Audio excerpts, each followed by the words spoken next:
le step. C'est-à-dire le step, ça veut dire étape.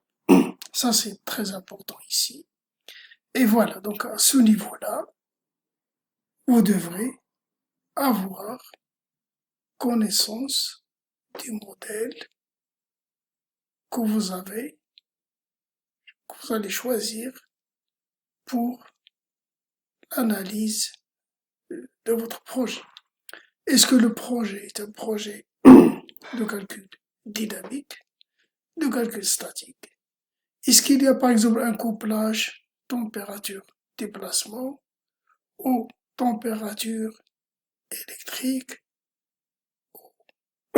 dynamique implicite, dynamique explicite?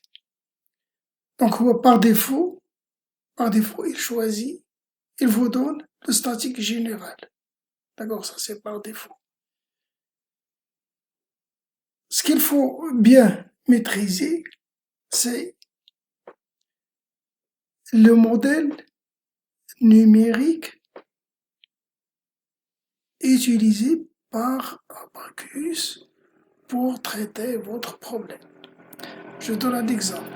Par exemple, dans le cas de calcul des structures élastiques, plastiques, jusqu'au comportement plastique, Abacus travaille avec ce qu'on appelle la méthode incrémentale. La méthode incrémentale, je vais donner une explication très simplifiée si vous voulez. Je rentre pas dans les détails de l'incrémental. C'est-à-dire si j'applique une charge par exemple de 10 000 newtons, Abacus ne va pas appliquer directement 10 000 newtons. C'est-à-dire il faut choisir un incrément initial ou bien une division de la charge. Si je rentre un incrément initial, par exemple de 0,01, ça veut dire que la charge initiale qu'il va appliquer est de 10 000 divisé par 100. Donc, on va dire 100, après il va appliquer 200, et ainsi de suite. Donc, c'est ça, l'incrémental.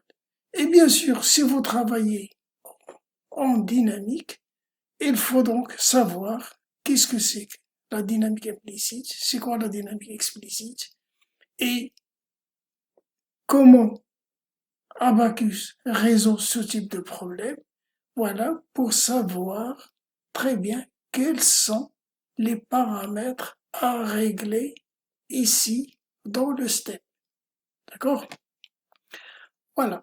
Donc le step. Par défaut, vous trouvez le step initial.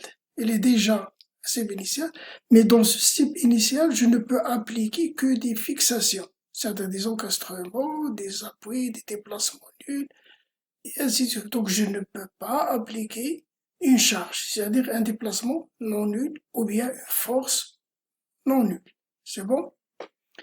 À partir du step numéro 1, au plus, je peux par la suite donc appliquer tout ce que je veux comme charge. Il peut y avoir dans un projet plusieurs steps, c'est-à-dire plusieurs étapes de calcul. Voilà, le réglage donc des paramètres. Il y a le basique. Voilà ici la période pour les gens qui travaillent sur des projets où il y a la notion de temps, la notion de période. Si en statique générale, par défaut, il donne la période égale à 1. Sinon, il faut rentrer la valeur dans quelle période, la période, c'est, vous savez, un problème périodique. D'accord? Et ainsi de suite. L'incrémentation, comme je vous ai dit, dans le cas de la statique, c'est-à-dire que je prends un problème non linéaire quasi statique, comme le cas par exemple de la plasticité, et la résout avec l'approche incrémentale ou le concept incrémental ou le modèle incrémental. Et ici, je dois introduire euh, la taille de l'incrément initial. Si je mets 1, donc elle va prendre 1. C'est-à-dire, j'applique 1000 newtons, il va directement appliquer 1000 newtons. Et si le modèle ne supporte pas, il va vous sortir un message d'erreur. Il va vous dire que l'incrément initial, il y a une erreur dans l'incrément initial, il est trop grand. D'accord? Il va dire que l'incrément initial est trop grand. Donc il faut régler cet incrément initial. Il faut encore avoir un incrément plus petit. Et si jamais il atteint sans incrément, sans converger, il faut ajouter le nombre d'incréments. Donc ici, vous réglez l'incrément initial. Ça, c'est l'incrément minimum. D'accord? L'incrément minimum, parce que ça, c'est pour le départ, mais après, lui, il peut par la suite utiliser l'incrément qui lui convient. Donc, s'il constate que cet incrément il est un peu grand, par la suite, il peut donc réduire l'incrément. Mais bien sûr, ici, il faut bien maîtriser ici. S'il arrive à 100 incréments sans converger, donc il faut augmenter le nombre d'incréments. Voilà, ce sont des réglages à faire. Si je ne connais pas mon problème, moi je connais très bien comment ça marche. Le plasticité, je connais très bien comment il résout. C'est pour cela que je sais très bien d'ici comment régler mes paramètres. Autre, je peux avoir donc d'autres, voilà ici. Donc les méthodes des solveurs ici, quelle est la méthode directe, la méthode itérative, et ainsi de suite. Tout ça, la méthode Newton. Voilà, donc voilà toutes les méthodes. Ce qu'il faut faire, vous pouvez faire une petite recherche pour savoir qu'est-ce que c'est que la méthode Newton, d'accord, qu'est-ce que c'est que la méthode directe, la méthode itérative, et ainsi de suite. D'accord? Et voilà, donc dans le step, il faut bien maîtriser, voilà, votre modèle et comment il est résolu par Abacus.